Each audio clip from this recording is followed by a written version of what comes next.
What is up, everybody?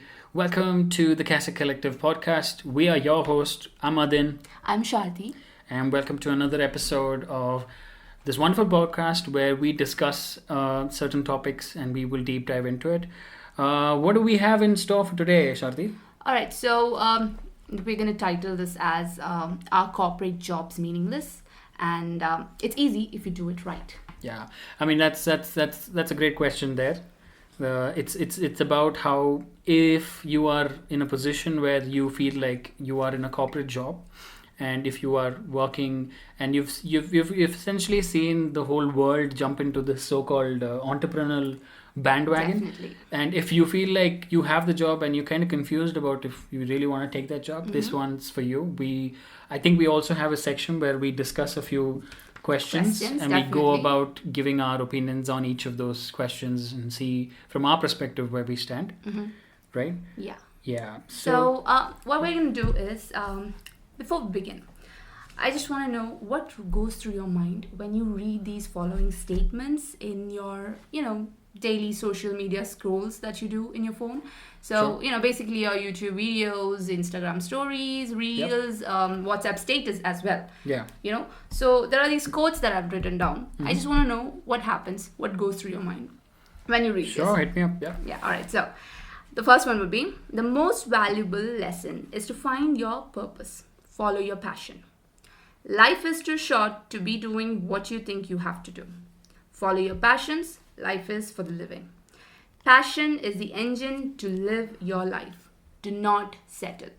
What happens when you read these through? I'm gonna give my perspective. That seems very positive information there, which gives you like a. So if a person like me, when I'm listening that because I'm working a normal corporate job, I've been doing this for quite some time now. So when I listen to that, it's kind of liberating where you feel like, oh my god, I probably can maybe go out and do something. Maybe I can like start my own company, or I can do like a few startup and stuff.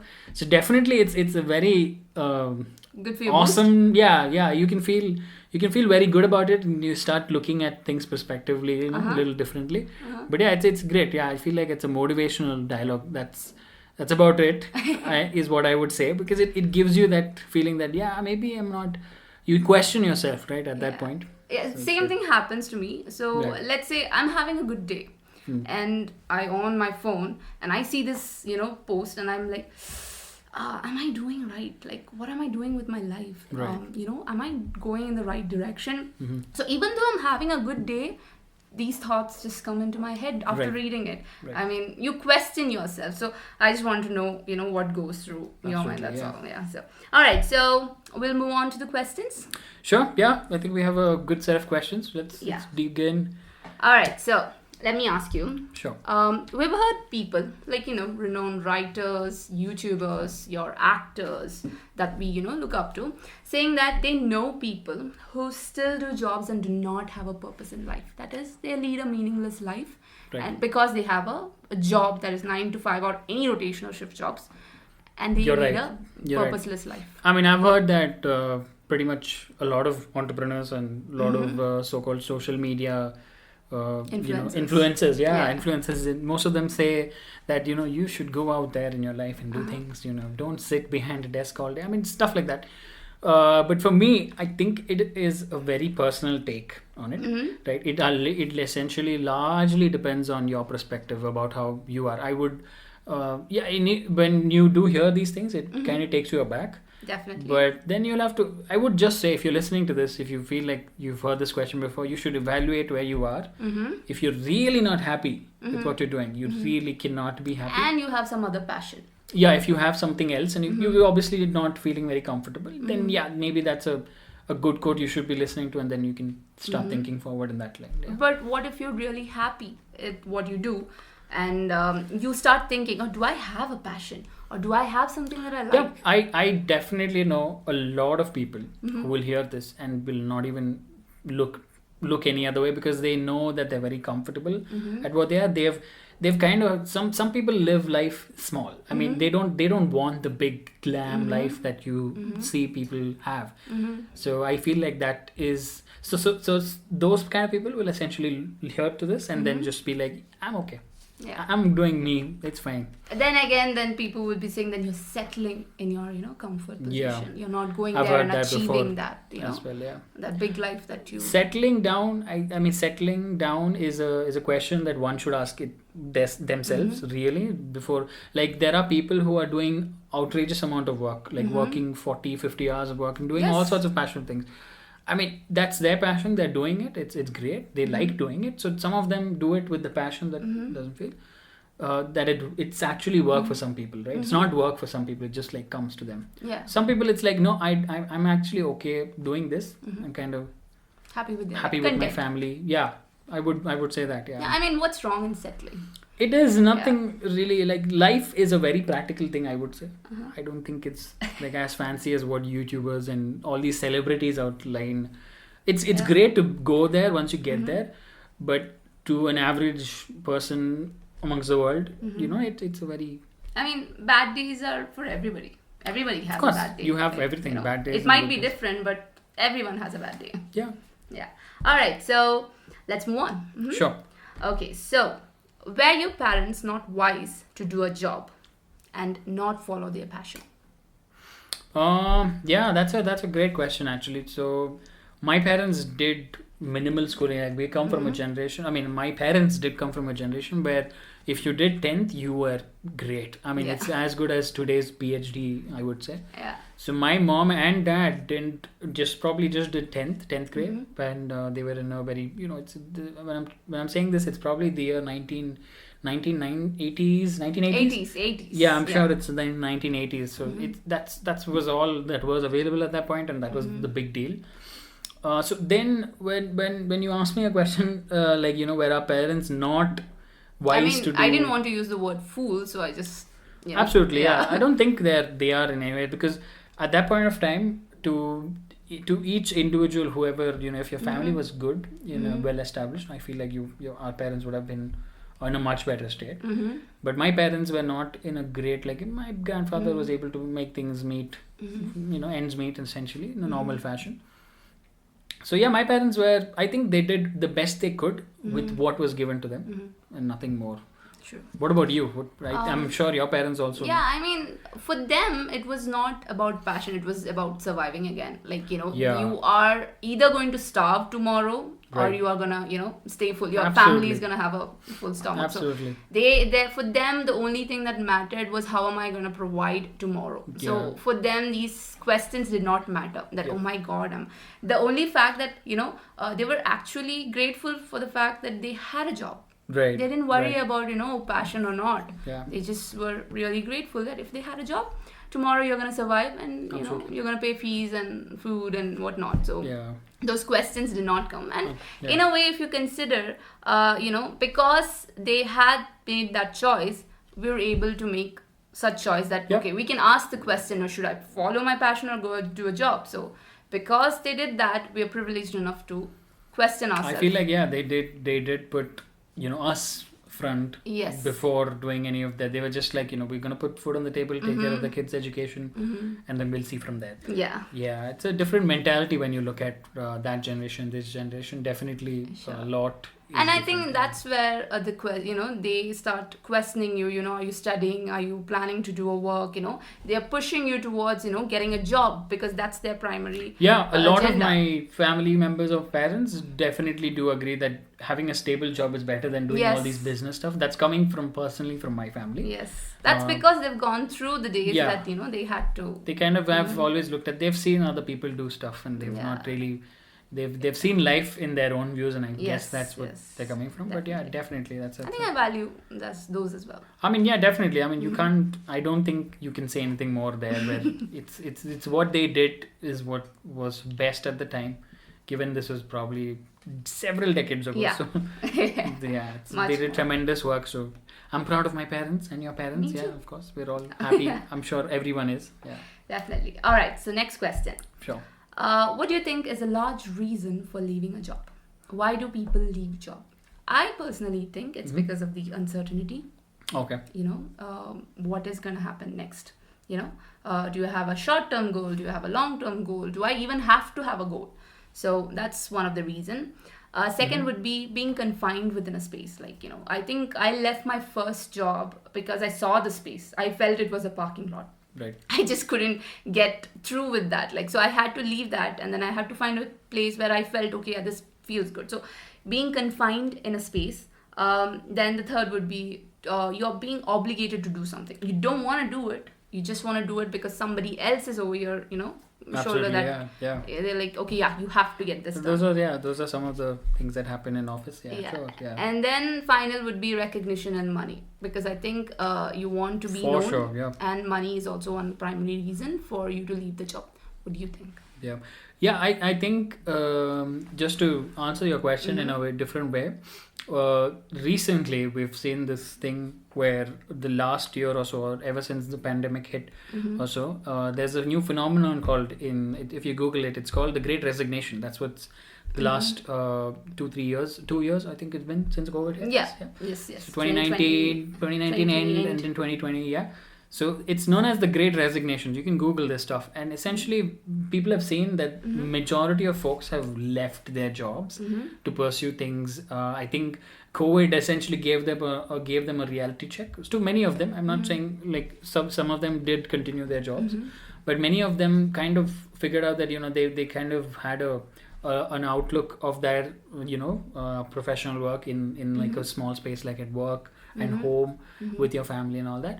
I think that happened. So I think a majority of people left, because of those kind of reasons. But ideally people, large reason is leaving is that if you're not comfortable doing your job, if you are kind of like every day you go to work, you don't really look forward for Monday. You look forward for the Friday or the Saturday. You wait for a whole week. Yeah, you wait so you get just so you can live on the Saturday and Sunday. And then as soon as Monday hits, that's when you not even Monday hits, it's like the Sunday evening 8 p.m. and you're like, oh, I'm gonna have dinner, I'm gonna sleep, and I'm gonna wake up and I'm gonna go to work. So that feeling, if you're having, I think you would, after some time, at some point whichever is your threshold, you will quit. So I think that's a big reason.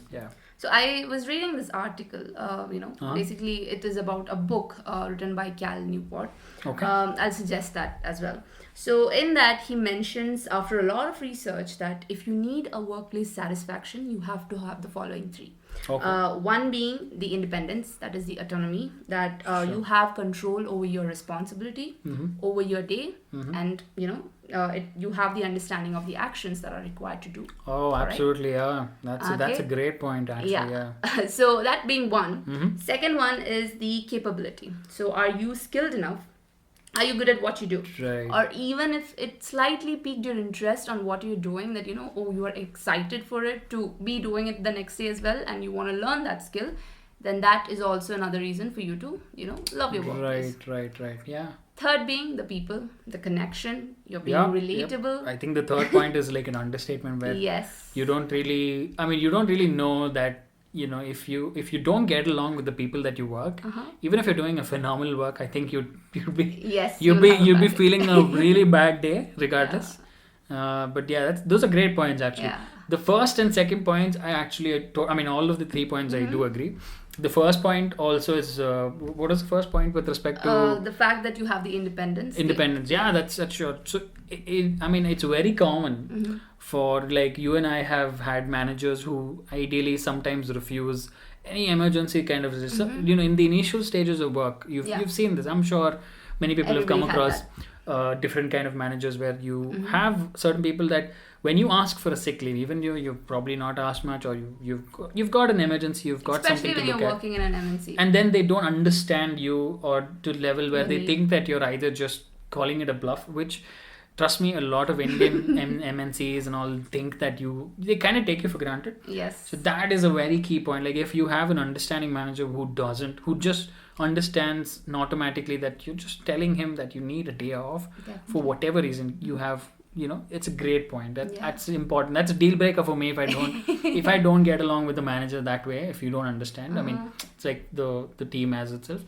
The second point being, I think, the competence, that is capability. The capability portion. Yeah, that's true. I think if you don't have the interest at work from day one, I think, from the time you join the work, if you don't feel like at the end of the day, sometimes what happens is if I'm interested in certain topics, those things linger at the end of the day. So I'll probably do like a search on it. I'm not saying I'm going to sit and like do research on it, but sometimes there are days when you do that. Definitely. When you're motivated, like, oh, this is really cool. Like I found you this. have many tabs opened. Yeah, so you can just get kind of like lost at looking at these things. Yeah. So that is a wonderful point as well. So I do agree. I feel like these 3 points are very... For me, the deal breaker is definitely the people that I work with. Absolutely, yeah. I mean, I think I've had my best of friendship from the people that I work with. I mean, these are the people that, You get through a day because of probably just having a friend or an employer or just a colleague listening to you. Or, at the end of the day. Yeah, at the end of the day. You just need that support. If you don't have that, I feel like you probably are in the wrong space. So you probably have these 3 are the deal breakers for, having to have a great satisfaction at workplace. All right. So, next thing. Yeah. Okay. If someone leaves a job, what aspects would one be happy about and not be happy about? Okay. That's a good question. So when you leave work, when let's say you've kind of left work, I feel like the benefit is that you don't report to anybody. You don't have a manager to report at the end of the day. You kind of have your little freedom. That is what number one comes to my head. What about you? Like, what do you think? I think you get the satisfaction from, I'm following my passion. So I think that's one big factor and that they will be happy about at the end of the day. Right. What they won't be happy about, well, I'm not sure. Maybe if there are certain time that they would not get their the money that they are hoping that they would be getting. Right. I think that would also be one factor. That also, I think maybe the uncertainty of them really successfully doing it or failing at it. So we've definitely these few points I think are. I mean, if somebody has been working for a while, so they know what their budget is, they know what their expenses are, and they've been calculating that with the salary that they've been getting. Right. Now, you have that steady income coming, but you follow your passion, and you might get at one point a lump sum amount, but there would be times where you would not get some money. Yeah, especially if you've quit your job to do something of a business or something. Yes. You will definitely miss the salary credited SMS that you would get in, I mean, at least for the Indian folks. I don't know how it works abroad, but I'm sure it's the weekly pay that you guys get, right? So I've actually heard this recently in some articles from a bunch of CEOs talking. Like there was a CEO who just kind of like just started his new company, and he's just tweeted out saying, I'm not sure if I can get that the person who did that, but I did read that on Twitter, where a person's like, I do miss that monthly credited salary amount. And there's like other CEOs who are kind of well established and replying back to that tweet saying that you'll never ever see that message again, and that joy is like sacred now because only the people who are employed are. So it's great. So it's a very nice perspective. I feel like it's a sign of relief, that 28th of the month you see the message. Yeah, for all those people who like you do rely on that, they know the importance of it. I don't think we need to emphasize, but I'm sure they do that. All right. So what are the small things in life that changes before or after a job? Small things that changes in life before or after a job. Okay. I mean, if what are the small things that change? Initially, I think it'll be a little difficult for you to do your job. Like when you start off, like I would say when I started off my job, I definitely found it a little difficult to cope because it was a lot of new technology I had to learn. It was a lot of studying and all that. That's a lot of this thing, but that's like a tough part. But I feel like that's a very important phase in your life where you're learning stuff, and then when you actually get to work and start applying that's a different thing. And I definitely feel that you should give yourself a little bit of time to see how good you're at. Like at times, if you, let's say you've learned for a month about some software, now your next day you're working on it, and let's say for a week or two you're like, dude, I learned all this stuff, but what I'm actually doing is absolutely not even related to any of the things that are. So at that point you're like, oh my god, is this really, I'm not happy. You're not in a comfort zone at that point.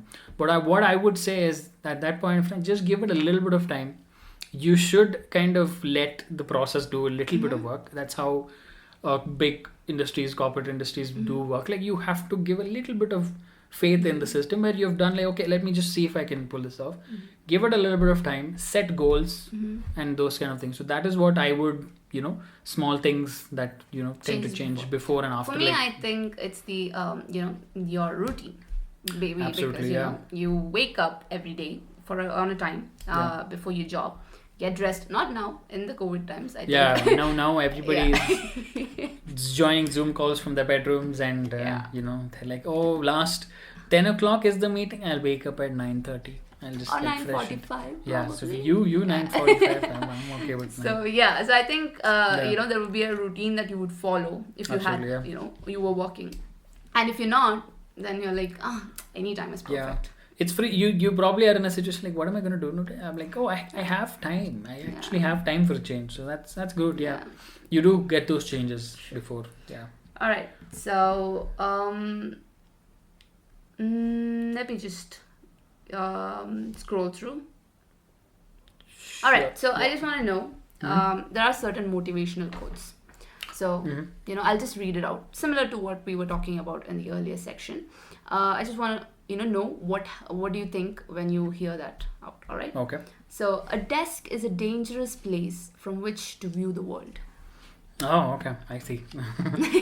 I mean, nobody wants to sit all day at a desk. I get the sentiment, and I understand why that is as a motivational quote where you emphasize that at home you could be free doing whatever you want to, but at a desk I'm not kidding. I've seen so many people, like I'm just giving from my experience, that certain people at their desk, like when they get into their zone, they can do wonders. Like, so that is...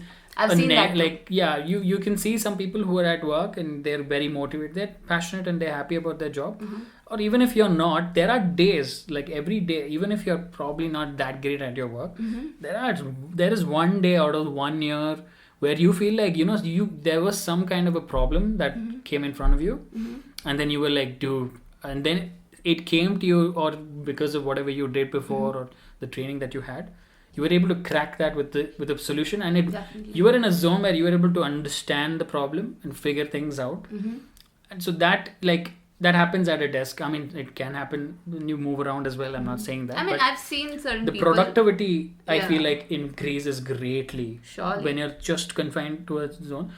I mean, there's a different take on it. The quote is not meant for this, I guess. But I mean, the quote basically says, as soon as you log in, the first thing that you see is the desk, and you're like, okay, I'm going to spend 8 or 9 hours in this desk.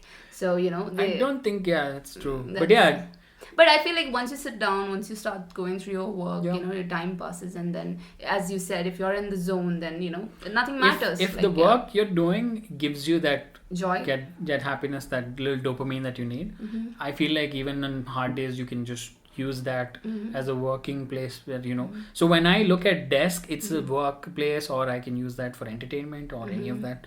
So I don't think it's necessarily a bad view. Yeah, it might look like for people who are not happy. So if you're genuinely not happy, it's not, this quote may kind of reflect differently compared to what we just told.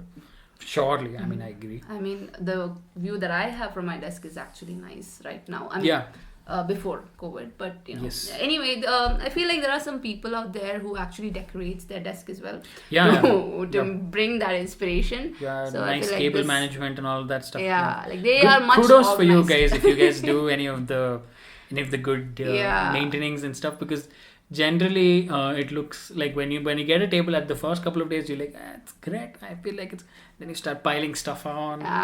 Coffee, the coffee cups on the corner. Some people have noticed. What is the next quote that you have? Okay, someday is a disease that will take your dreams to the grave with you.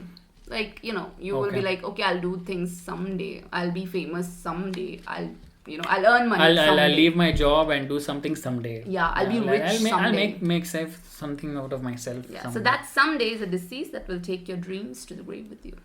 I mean, that's true.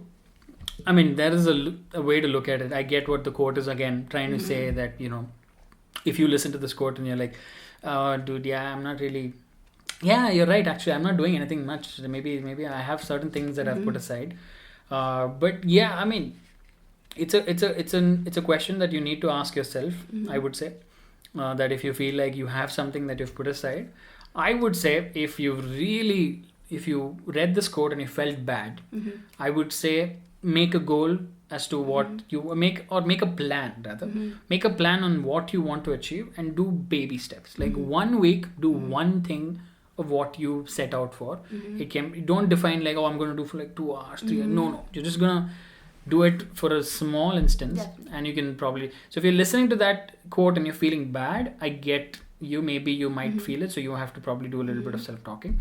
But if you see that and you're like, someday is a disease that will take your dreams to the grave with you, I feel like you might then start like thinking, okay, but I don't have anything that I really look at, like, so there are people who do look at that. I'm sure there are people who are like, dude, I think I'm kind of okay with, because some of them are looking at the world in a different way, where they're like, I don't even know if I'm gonna live tomorrow. Yeah, you only live once. I've heard Right? that so many times. So they're like, yeah, so bro, I'm like, I don't know, but someday, I get that's the point, like, someday YOLO and all that, but it's a different take on it, but I don't think, so for me, it's not a big sentimental thing, so I don't think. I mean, for me, if you hear that and you don't have anything that you're really, really passionate about right now that you want to do it, then I feel like you can just, someday's fine. Like, Yeah. It is okay also. Yeah, that's a great point actually to add on. Some people actually think that, I'm going to do this, and then I'm going to achieve this so-called greatness, and I'll get there, in so and so defined time. But I think some people are destined to get things done at a certain age. Yeah. So that someday is actually true. Someday, I mean, someday is actually what actually is your destiny for that matter. Sure. I'll give you an example of several people who have achieved, like I had a colleague who was working with me who found his passion for some kind of technology and all that startup. He's been working in the IT for about 20 years or so. At the age of 35 or maybe more, he was able to like do his own startup and kind of leave the job and do stuff like that. So maybe, I mean, many people out there, like, the founder of Nika. yeah, founder of Nike. Yeah, I think at the age of 50 something, she she left just her job. Nike just went IPO also. Yeah, I mean, nice. she had a successful, Right. What was her age? 50 something. 50 something. Yeah, Wow. so So that's the thing. So if you, I mean, someday might be really your thing. So this quote does give you the feeling that you should start right away, but I think you should do it in baby steps and take your own time. If you feel like it's important, you can read that quote over and over again. Kind of feel like if you really have a gist, you're feeling bad about it or stuff like that. Right? Talking about that, I actually read this article from Forbes. So over there was this one woman. Just give me a minute. These ad. All right. Yeah, we sorry for the delay, guys. We had to kind of Google this out because we. I mean, I don't remember the exact statement, so I had to get it. Yeah, sure, that's fine. All right. So Heather Russell, founder of the Biscuit, not the Biscuit, founder of a Biscuit, Inc. It's a tool that uses AI to understand institutional real estate portfolios and everything. Okay. So she states, "Was I passionate about real estate when I started? Absolutely not. However, we found an opening in the market and decided to build a solution for it. And then I had to develop a passion for all the things associated with that market."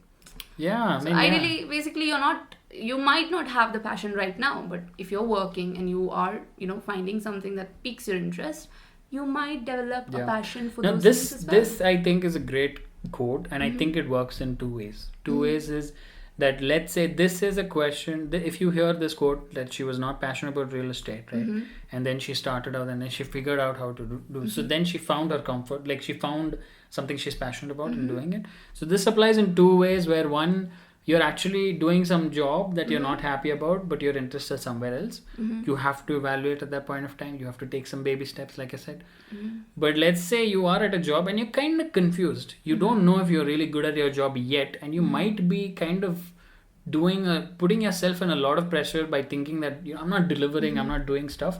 but you might not be at the right way, or there might be certain hurdles that you might just need to cross. But you might just get the hang of the next thing and you might be good at the We job. have this common friend who just found his interest in data science. I mean, in the beginning. Right. We have a so we have a friend who joined the company in a very level 1 entry job, and then he literally just kept looking out here and there. So years. It took him about 7 years to reach where he really is right now, and he's a data scientist now. He started, I think, in the catalog section. So but he was not passionate about it. He was not really. You just did the job. He initially started. He started figuring out how to work, and then you get into, it's like jumping into the ocean and then figuring out how to swim, and then figuring out, okay, where do I want to go to? Like, okay, this remote island seems fun, right? So you have like a plethora of things to learn. So certain things that you might learn, you might not like, and you might not like for whatever reason. Some things might naturally come to you, but whatever it is, I would say you should evaluate whatever question that you're asking. You should evaluate, like, have I put enough effort? Have I done my studying research to get what I have? That's what I would say. Yeah, that's a all right. That's a good answer. Yeah. Okay, so this is a little different from the questions that we were discussing about. Uh-huh. So, employees working in a corporate, they do not take care of their health. Oh yeah. Oh, that's a very good one actually. I think for me personally, I've seen both set of people. We've come across people where some of them are really healthy, and like these gym going doers folks are there because you work and then you're like, hey, you're hitting the gym after or before. Some of them are really passionate about it. But there are, like, it tends to kind of, there are a set of people who are also unhealthy. I would definitely say it's a thing across, especially in the Indian MNCs or any companies for that matter, IT. You do get along, you do see people, smokers, a lot of it. It's a little like, I was astonished by the amount I saw, because when you're growing up in school, everybody's like, don't smoke.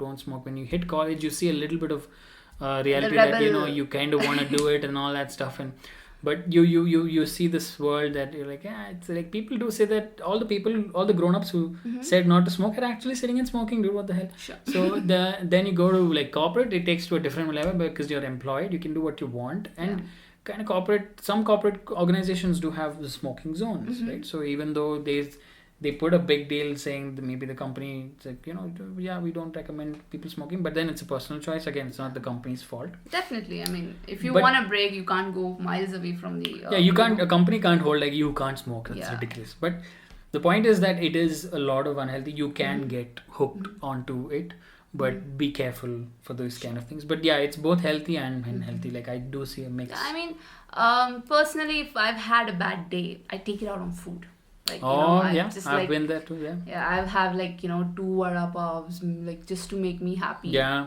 I go home, I stuff especially myself. Late night shifts. Yeah, I binge watch and just potato chips and Coke. I just try to feed myself, through all that frustration. But then, then after a certain age, I mean, that's your early age, I feel. Yeah. After a certain age, then you start realizing, do I need it? That's true. I feel like you do tend to some bad habits, yeah. So I think it's basically a person evolving. Yeah. Can you generalize? Okay, corporate job, unhealthy. No, I don't think you can generalize. There are I've a lot seen of fit people. A lot of good-looking fit people who are really not just men, women too, really taking care of themselves. So. That's important because that the work is very strenuous. Sometimes it is quite. I mean, that's what I'm saying. I'm like, you can't generalize this. It's just corporate jobs. Absolutely. You cannot generalize. It's about people. There are unhealthy people for sure. What we recommend you is We've been on the both sides. Yeah. I've been unhealthy. He's been unhealthy. He's put on great amount of weight. And we did put on weight. Then you kind of tend to lose it after you figure out, okay, I'm going to work out, and then you do stuff. Then you start understanding about calorie intakes and it's yes and a no. You have a mix of both, which I feel is great. All right. So there's one question that I want to ask. Okay. Towards the end of your career or retirement, you ask yourself, do you regret working on something else other than your passion? Okay. You think it's a waste of time? Are you going to ask yourself that question? Because I think most of, our parents, age, we ask that question. Oh, you just wasted your time. You didn't follow your passion. You just lived, you just survived through it. Are you going to ask that question to yourself? Okay, this is a very personal take on this question, so I might get a little different vibe from people. I'm not sure, but my thing is that I strongly believe in destiny. So if this is like a personal opinion of mine, where I feel like if you're meant to do stuff, you will do it, regardless of whatever it is. Like, I mean, I'm not saying that you are never meant to, like, if you like, if you have to try stuff, you have to be keen to learn, you'll reach that. But as a personal opinion, I think you have to I follow destiny. So everybody, for that matter, regrets anything and everything in the past. Like, Sure. if you, like, for example, if somebody gives you an opportunity to, like, okay, dude, if you could go back in time and do something different, I'm sure a lot of them would do it differently. Like, actually, if I could go back in time, I would do more coding earlier, so that I would not. yeah. So I'm just saying, like, something that works fundamentally well for you, because you've now seen the landscape, and they're like, yeah, maybe I would do that. Maybe I would learn how to ride the bike earlier before things like that, right? So I feel like it's very when you say that, right, you can't go back in time. No, you can't. You can't do. So life, whatever you made life to be, is as per whatever decisions you took as time went by. You can't go back in time. So yeah, definitely you will have some resentment about, okay, I could have done this, I could have done that. But I feel like you should look at the bigger picture. Did you survive? Did you take care of your family? Did you, like, do what was important? Yeah, if you feel a very major amount of resentment, that, oh shit, I could have done this, or you were, probably you had a big liability and you were forced to do something that you didn't like. Yeah, that's a sad thing. But I feel like even through that, you learn something. Sure. So that's my take. For me, I feel like it's the mistakes that you made makes you what you are today. Absolutely, yeah. So if whatever you are today, it's all because of the past experiences I that agree, you had. yeah. So it can be sorrow and it can be happy. Why should we have a life just filled with happiness? I don't think that works. Yeah, like if you're happy, it's because of the reason that you had a bad day. And you are grateful for the fact that you are having a good day now. Yep. So it's all the mistakes and experiences that you had in the past that makes you what you are today. Yep. So, all right. So, moving on. As you meant, resentment and everything. Yeah. So, do you think there is a finish line? Uh-huh. Is there an age limit to follow your passion? Oh, in today's day and age, I don't think you have an age limit to do stuff. Like, KFC, Kentucky Fried Chicken, was started by Colonel Sanders when he was maybe 80 or something, 70s or something. So he was passionate about fried chicken, but I think he served in the army fighting wars, and then a man comes back and he's like, I'm going to make the best fried chicken the world is yet to know. Yes.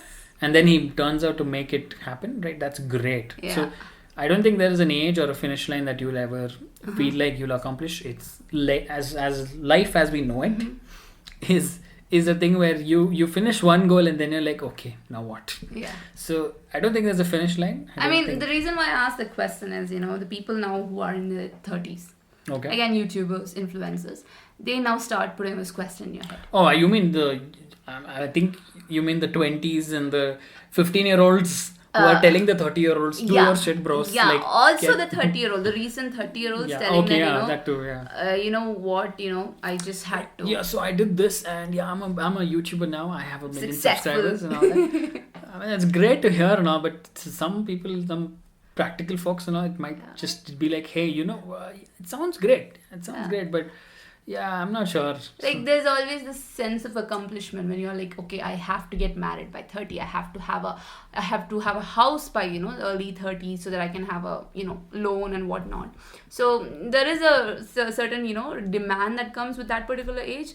But I feel like it's fine. Like, if you are 30 and if you're listening to some people's success, just, wait for some... You can learn from it, for sure. You can... Yeah, you can have that, in your head that, okay, I can do something. What I feel is key in this point is like, you have to always be learning. Like, you should never give up that. Like, if at any age you might learn something different. Talking about that, I just recently, not recently, a few time back, I just read this news where, from Kerala, actually 2 grandmas, like an old woman, 90 and 104-year-old woman. Wow, they just, they wrote an exam and like scored 96% on whatever, primary school, I think. Right.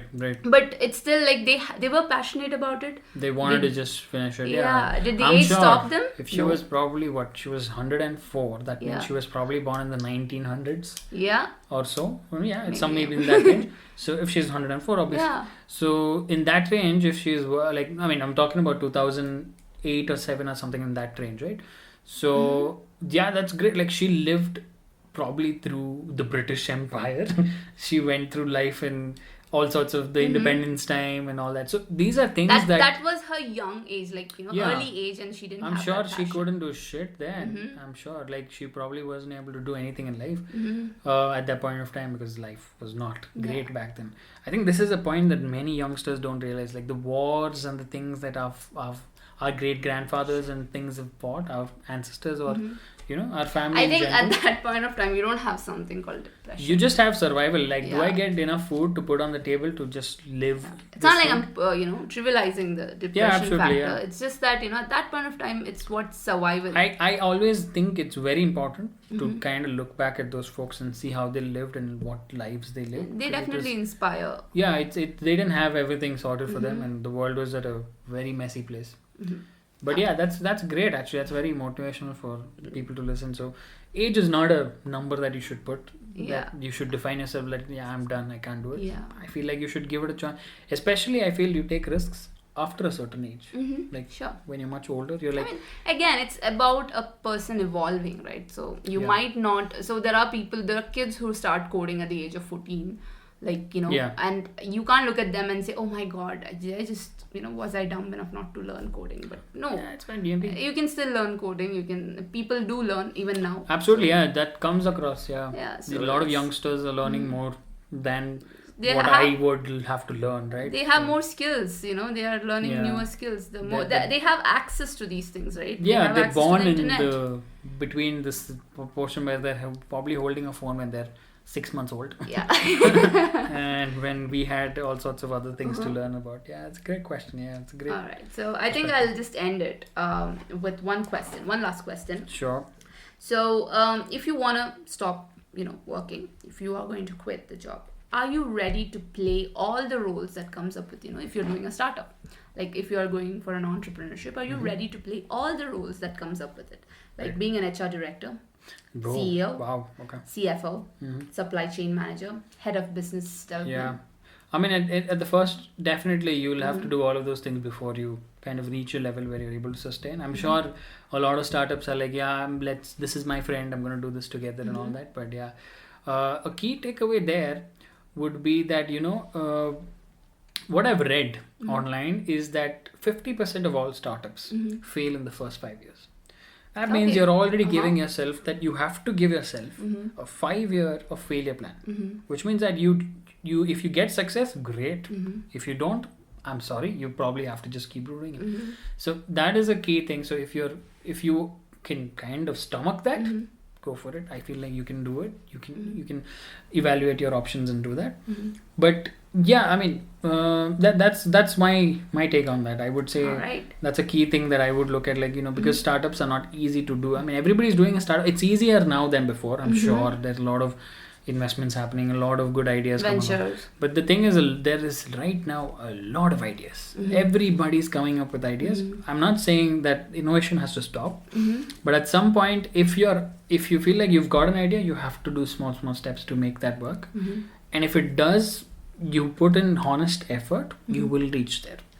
However, from the flip side, because now you're the person listening to this who's probably in the middle of the class or in the middle of a huge crowd of people doing a lot of these things like entrepreneurship. I'm doing a new startup. I've done like 4 or 5 startups now actually. Nowadays it's cliche to do one startup. Bro, I did 5, bro. What are you saying? Like, I was a founder of this. Like I did 5 startup, bro. Like what is this? Like one startup, bro. I know. So it seems nice. It's a lot of hard work, which some people pull it off. Not to give up. If you are really, liking that particular. But if that is working out for some people, and if it's not working out for you, or if you feel like, yeah, I'm not really a big fan of startup. I don't want to do any more startup. I'm actually good at one thing that I'm doing. I like the job. I like the pay. I like the flexibility. My manager loves me, or I'm great at it, and he probably is a good mentor. I'm happy. I have a family. One more thing that you have to question is, do you have the financial, Yeah, that also plays a big role. Like a majority of average people don't have, like, the salary average. I think the average salary in India alone is a very small number compared to... I think it would come around 10 to 25. Yeah, it's very low. So it's like average. So when I hear that, I'm like, oh, okay, so that's interesting. So when they are doing those things, I'm sure if you have from a background which is good, like if you're financially coming from a rich financial background, you can have a couple of failures and you can still kind of like, dust it off and kind of look at things. But certain people who take it on a risk have a big liability of kind of risking your family members into debt and putting them into pressure.